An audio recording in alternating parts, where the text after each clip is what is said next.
নমস্কার বন্ধুরা, মালার রান্নাঘরে আপনাদের সবাইকে স্বাগত। আজকে আমি রান্না করব দই চিকেন। তো আসুন রান্নাটা শুরু করি। প্রথমে আমি চিকেনটা ম্যারিনেট করে নেব। গোলমরিচ গুঁড়ো, টক দই, টক দইটা একটু বেশিই লাগবে, আদা পেস্ট, পেঁয়াজ বাটা, রসুন বাটা আর লবণ।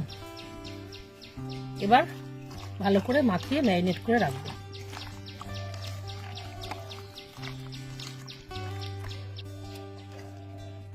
কড়াইতে সাদা তেল দিয়ে দিলাম, জিরে আর শুকনো লঙ্কা ফোড়ন দিয়ে দিলাম, রসুন বাটা দিয়ে দিলাম, পেঁয়াজ বাটা আর একটু আদা বাটা দিলাম।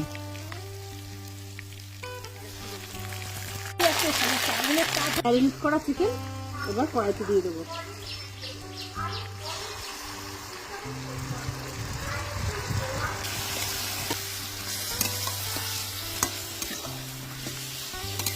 কাঁচা লঙ্কা বাটা দিয়ে দিলাম।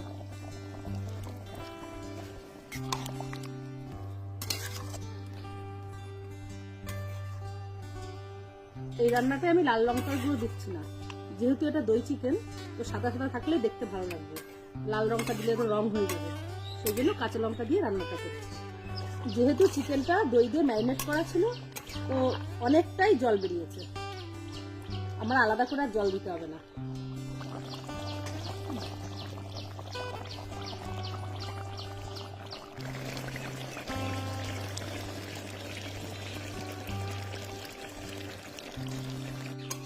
আমার দই চিকেন রান্নাটা হয়ে গেছে, এবার গরম মশলা দিয়ে দেবো। গরম মশলা দিয়ে দিলাম।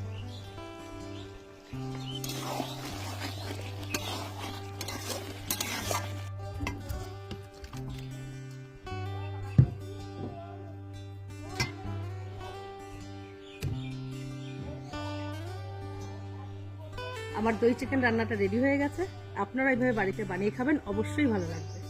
আজ তবে আসি, দেখা হচ্ছে পরের ভিডিওতে। আপনারা সুস্থ থাকবেন, আনন্দে থাকবেন।